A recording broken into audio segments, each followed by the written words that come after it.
Ça fait que 5 générations que je suis dans le milieu du cirque, c'est-à-dire mes parents et mes grands-parents faisaient ça. Mon grand-père, lui, était, et ma grand-mère, mes arrière-grands-pères et arrière-grand-mère, étaient danseurs sur échasse. Et moi, mon cas, mais au départ, j'étais un petit garçon qui voulait aller sur la piste. Et puis, qu'est-ce que j'ai fait? Eh bien, on te donne un rôle tout de suite assez facile. C'est-à-dire faire le clown de soirée, faire les intermèdes entre chaque numéro. Et dès mon jeune âge, c'est ce que j'ai fait. Alors, à l'époque, on m'appelait le clown grain de sel. C'était moi, grain de sel, le clown. Et pendant on mettait le tapis sur la piste, eh bien moi, je faisais un petit gag, un petit truc. Voilà. Et déjà, ça te met dans le bain. Puis après, bon, en grandissant, eh ben, tu choisis un petit peu la discipline que tu vas faire dans ce métier. Bon, moi, ça a toujours été ma passion, c'est les chimpanzés. Mais au cirque, on ne peut pas se baser sur une seule discipline. Pour être un vrai circassien, un vrai saltimbanque, il faut toucher un petit peu à toutes les disciplines. Alors j'ai fait un petit peu tout dans le milieu du cirque. Mais il y a des disciplines qu'on aime et qu'on fait plus que d'autres. Alors moi, ça a été ma première passion, ça a été toujours les chimpanzés depuis ma naissance, vu que j'ai grandi avec les chimpanzés, j'ai été élevé avec les chimpanzés. Je dois être un petit peu chimpanzé moi-même, hein, tu comprends? Mais dans les disciplines du cirque, j'étais acrobate cycliste, j'ai été cascadeur, j'ai été équilibriste, j'ai fait un petit peu tout, j'étais un petit peu le bouche-trou, tu vois, je participais dans plein de numéros.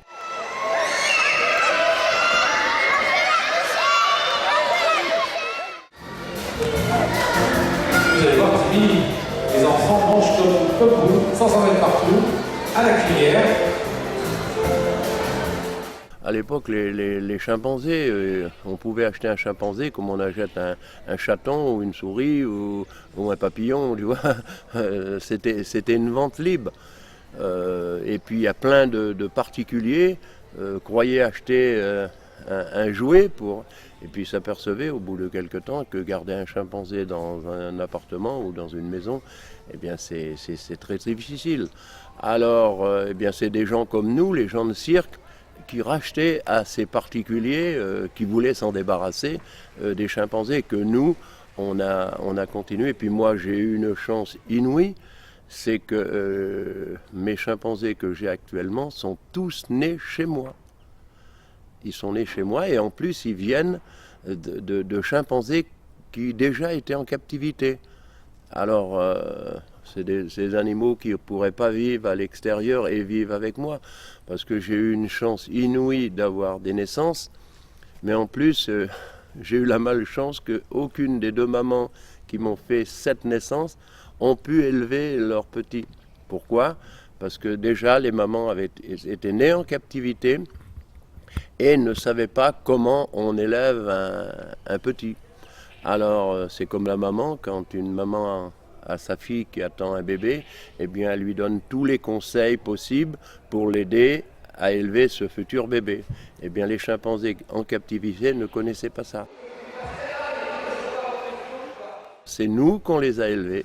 Avec ma femme, on a pris le petit chimpanzé dès la sortie, parce que sur les deux mamans, j'avais une maman qui me donnait le petit chimpanzé. Elle le nettoyait, elle lui coupait le cordon, tout, elle le tenait, et dès que le matin j'arrivais, que je m'apercevais qu'il y avait une naissance, j'ouvrais la cage, elle me donnait le petit, en sachant que j'allais m'en occuper, et qu'elle n'était peut-être pas capable à le faire. Et alors là, ma femme prenait ce petit chimpanzé, au départ, et se le mettait à même la peau, entre la chemise et la peau, pendant plusieurs jours. On a élevé nos chimpanzés comme on a élevé nos enfants, exactement pareil. Alors on ne peut pas parler de dressage, on peut parler que d'éducation. J'ai essayé d'éduquer mes enfants le mieux possible, et mes chimpanzés bien de la même manière. C'est peut-être pour ça qu'ils sont si gentils, tu l'as constaté par toi-même. Ce contact qu'on peut avoir, même les étrangers viennent. Je vais prendre l'exemple de Tibi ou de Caroline. C'est des chimpanzés pour moi humains et troublants. parce qu'il y a des moments, ils me font des choses hallucinantes.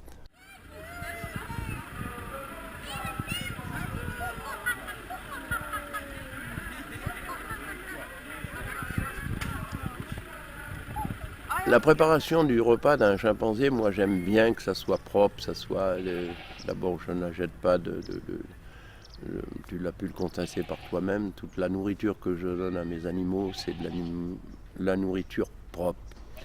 Mais je ne donnerai jamais une banane sans l'avoir passée à l'eau tiède, tu vois. Non, je nettoie, je prends les bananes, je les laisse à tremper dans de l'eau tiède. Ensuite, je leur donne pas les peaux avec. J'enlève la peau et le petit bout qui est au bout de la banane. Et je le donne une par une à chacun de mes chimpanzés. Comme ça, il n'y a pas d'histoire.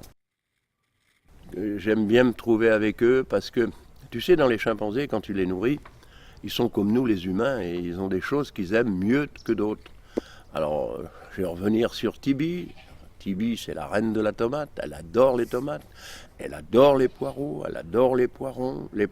Elle adore les endives. Et quand je donne le repas du soir, il y a au moins 7 à 8 sortes de fruits et légumes. Mais il y en a qui mangent tout de suite. Et puis il y en a, non, ils les gardent pour après. Alors je sais que Tibi, aimant les tomates, eh bien, je donne une tomate à Tibi, je donne une tomate à Clara, à Diana. Tu vois, une par une, je leur donne à chacun une tomate. Ensuite, je recommence parce que on ne s'arrête pas à une tomate, hein. C'est 4-5 tomates à chaque repas, hein. 4-5 tomates, mais allongées de 2 ou 3 poivrons en plus. Et après, je distribue ça. Pour ça, je passe du temps à leur donner ça, parce que je sais que si je mets tout en même temps, Tibi va récupérer toutes les tomates, Caroline va prendre tous les poivrons, et les autres, tu vois, ils choisissent ce qu'ils aiment. Mais comme ça, il n'y a pas d'histoire. Par contre, les pommes, les oranges, les carottes, les oignons, autre chose qui peut se trouver là, ça, ils ne touchent pas. Ils le mangent qu'après.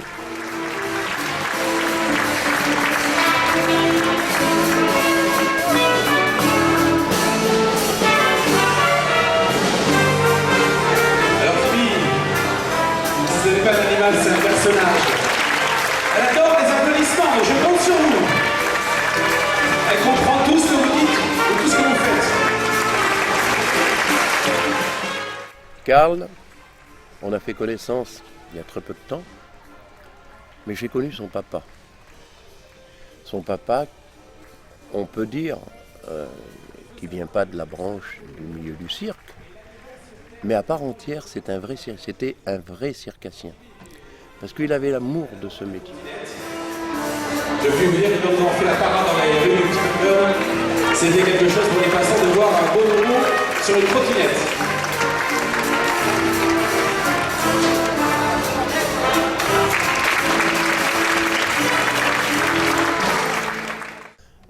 T'as des gens qui font du cirque pour l'argent, et puis t'as des gens qui font du cirque par amour du cirque. Moi, j'ai plein d'amis, des amis du club du cirque, qui ont mis leur passion à ce métier, qui nous suivent, qui savent chaque chose qui se passe dans la vie du cirque. Ils connaissent les itinéraires, il y en a qui se privent de faire des choses pour aller passer quelques heures dans un cirque.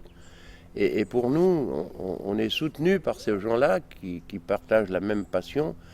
Alors on peut dire ça, c'est une passion. Et le cirque de Noël, c'est la continuité de la passion d'un papa qui a passé le flambeau à son fils, Karl, et qui partage la même chose que nous. Et c'est pour ça qu'il y a une ambiance formidable, il y a une ambiance de copains, d'amis. Et tu sais, dans un cirque, il y a 2 sortes de cirques. Tu as le cirque business et le cirque passionné. Ici, c'est un cirque de passion. Des copains qui travaillent ensemble et qui s'unissent pour satisfaire le public à part entière. Tu sais, quand tu regardes, certainement dans ton reportage, tu as dû faire des photos de regards d'enfants. C'est fabuleux. C'est fabuleux. Mais le plus beau dans tout ça, c'est même pas que le regard d'enfant, c'est le regard des parents.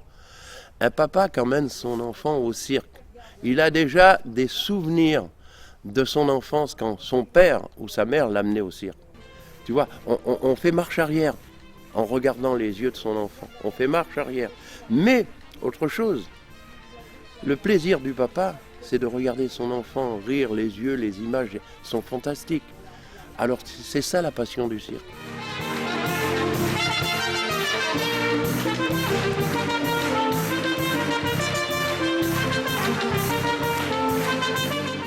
Moi, c'est le respect du public.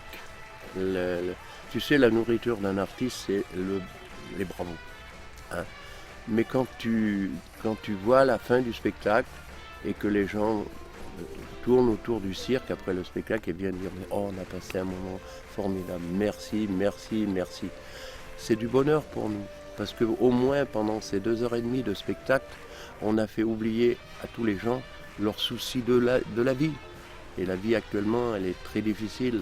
Et quel bonheur de plus que donner du bonheur à tous ces gens-là qui sont venus passer 2h30 avec nous. Je vais peut-être être vieux jeu, comme je ne suis pas un jeune homme, je suis quand même une personne âgée. Mais moi, je dis, faut pas oublier le cirque, faut pas oublier les clowns, les paillettes, faut pas oublier tout ça. Je voudrais te dire également, cette passion que tous les gens apportent au cirque, ça c'est vrai.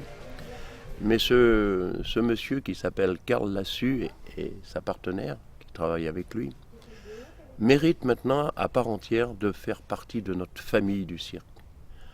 Parce qu'on est branché sur la même longueur d'onde, on est branché sur les mêmes passions, et à mon avis, avec quelques petites touches que nous allons lui donner, nous la famille Reich, eh bien, on va en faire un vrai circassien, un vrai saltimbanque.